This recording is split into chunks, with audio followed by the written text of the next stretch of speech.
United States Federal Reserve has held interest rates steady at 3.5 to 3.75% as inflation and pressure on the labour market during the US-Israel war on Iran weigh on the global economy.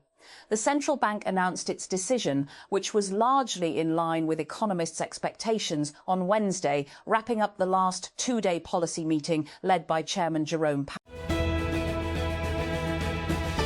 And a magistrate has ordered that the youngest son of the late Zimbabwean President Robert Mugabe is to be deported immediately from South Africa after pleading guilty to 2 offences earlier this month. A court in Johannesburg on Wednesday ordered Bellarmine Mugabe to pay a fine of $36,000 or face a 2-year prison sentence for brandishing a toy gun in a manner that created the impression it was real, as well as for being in the country illegally. The British government risks stretching counter-terrorism laws beyond their original purpose by using such powers against activist groups, a United Kingdom terrorism watchdog has said. In his annual report examining the use of Britain's terrorism legislation during 2024, independent reviewer Jonathan Hall said the subsequent banning of pro-Palestine group Palestine Action had exposed real uncertainty over whether serious damage to property alone should qualify as terrorism. Parallel Web Systems, the AI agent tool startup founded by former Twitter CEO Parag Agrawal, has raised a $100 million Series B at a $2 billion valuation led by Sequoia. Existing investors Kleiner Perkins, Index Ventures, Kostler Ventures, First Round Capital, Spark Capital and Terrain Capital also participated, the company said. This raise comes just 5 months after the startup announced its $100 million Series A at a $740 million valuation led by Kleiner and Index, and brings the total capital it raised to $230 million. Brent crude oil prices have surged sharply late on Wednesday, briefly touching 119.50 cents per barrel as rising tensions linked to the Iran war and the Hormuz blockade shock energy markets. The latest spike marks the highest level for Brent crude since 2022, with prices climbing nearly 7% in a single trading session. And Gwadar Port has recorded a sharp rise in cargo activity in April 2026 as instability in and around the Strait of Hormuz forces shipping operators to reroute vessels across the Arabian Sea. During the month, the port handled around 11,000 shipping containers alongside multiple shipments of general cargo, including machinery and fertilizer. The increase marks a significant jump in activity compared to historical levels. Sea-Link Group Limited has announced its intention to acquire at least 83.41% stake and control of Pakistan International Container Terminal Limited. In a notice to the Pakistan Stock Exchange, the proposed transaction includes the acquisition of 7.971% shares through agreements and an additional 8.43% through a public offer, taking total control beyond the regulatory threshold.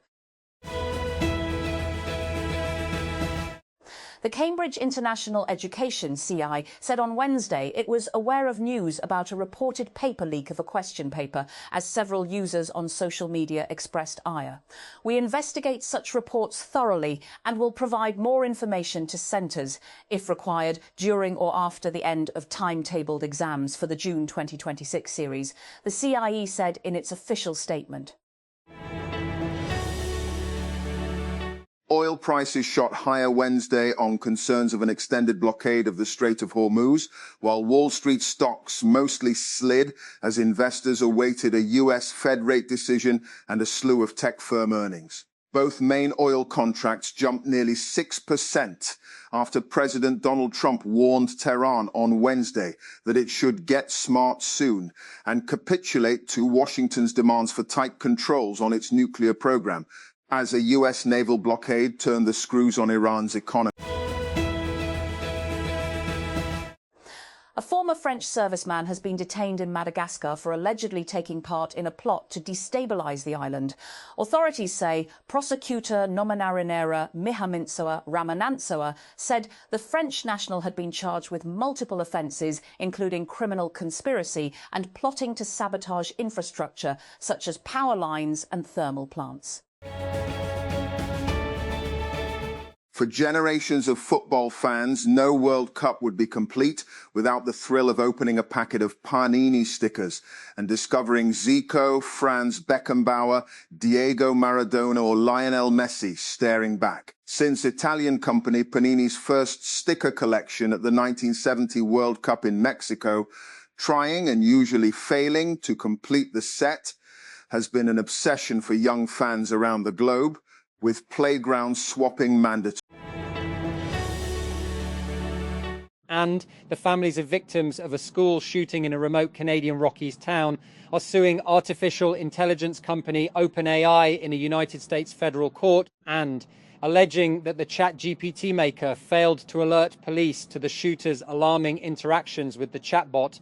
A lawsuit filed on Wednesday on behalf of 12-year-old Maya Gabala, who was critically injured in the February shooting and is among the first of more than 24 cases from families in Tumbler Ridge, British Columbia, in what their lawyers say represents an entire community stepping forward to hold OpenAI accountable. President Donald Trump's critics and free speech advocates in the United States are decrying a decision by his administration to review the broadcast licenses of several ABC channels, calling the move Federal Communications Commission, FCC, announced on Tuesday, followed Trump and his wife, Melania, calling for the firing of ABC host Jimmy Kimmel over a joke he told last week. And the United States Supreme Court ruled that Louisiana's electoral map was unconstitutionally drawn to create 2 black majority districts. The decision announced on Thursday represented a major interpretation of the landmark U.S. Voting Rights Act. In particular, its provision meant to protect minority voters from having their political power diluted.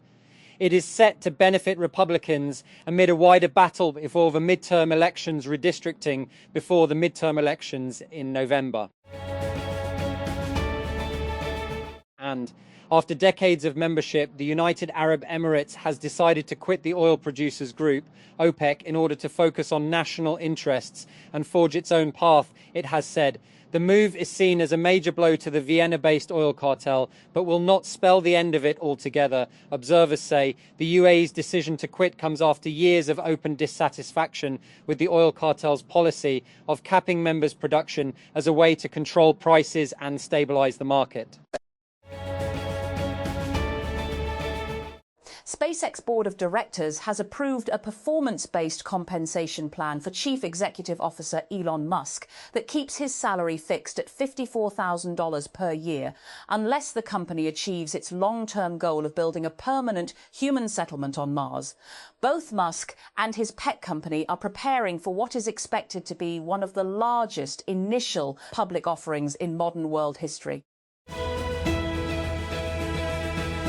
The Privatization Commission has approved the transaction structure and restructuring plan for the privatization of Zarai Tarakiati Bank Limited, marking a key step forward in the government's divestment program. The decision was taken during the 251st meeting of the Privatization Commission Board, chaired by Mohammed Ali. The board endorsed the proposed structure after detailed deliberations with the aim of maximizing value for the government of Pakistan. South Waziristan. Mortar shells fired from across the Pak-Afghan border injured 5 people, 4 children and a woman, in the Angor Ada village of Khyber Pakhtunkhwa's South Waziristan district on Wednesday, according to security sources. The sources said that the shells struck the homes of 2 residents of the village and that the injured children were between the ages of 3 and 13. And New images included in a memorandum filed by the US government show Cole Thomas Allen, the man accused of opening fire at a White House correspondents' dinner last weekend, with weapons in a hotel room before the attack. Prosecutors submitted the photos along with new details of the suspect's activities before the 25th of April incident in their motion to keep Allen detained pending trial. And French prosecutors have launched an investigation into the reappearance of a website known for facilitating the crimes of Dominique Pellicot, who recruited dozens of strangers to rape his wife, Giselle Pellicot. Its precursor, Coco.gg, was an unmoderated platform offering registration-free access to chat rooms with French authorities linking it to sexual abuse of children, drug offences, rape and murder. They're your friends, your colleagues, your family members, or maybe someone you read about. They are CNN heroes, each of whom shows how one person can truly make a difference. The United Kingdom has expelled a Russian diplomat in response to Moscow's expulsion of a British embassy employee last month after he was accused of spying. The UK government informed Russia's ambassador on Wednesday that it was revoking the accreditation of an unnamed Russian diplomat after the unjustified decision to expel the British official and the malicious public smear campaign that followed.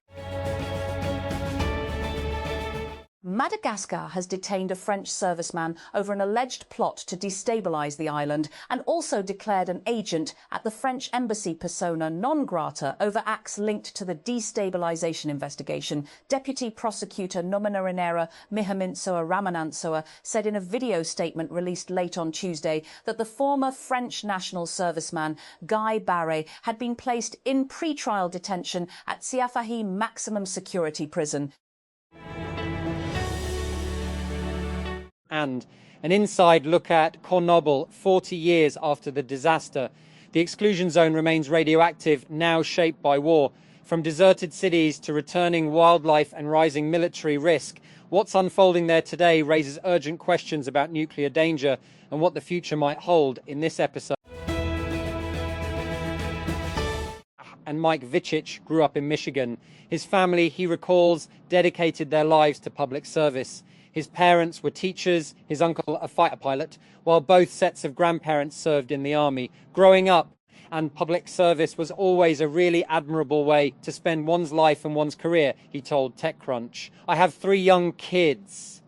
I want them to grow up in a country where government can actually get stuff done.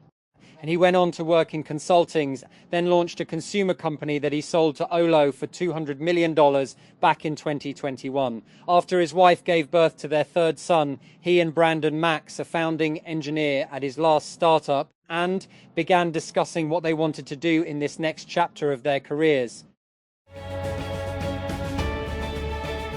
Google Photos on Wednesday announced a new AI-powered feature that will soon turn photos of your clothes into a digital closet where you can create new outfit ideas and even virtually try on your creations. Yes, the idea takes obvious inspiration from Cher's iconic virtual wardrobe featured in the movie Clueless, where she could scroll through her various ensembles while deciding what to wear. Google says the new feature will leverage AI technology to automatically create a copy of your wardrobe that's based on the pieces of clothing appearing in your Google Photos library.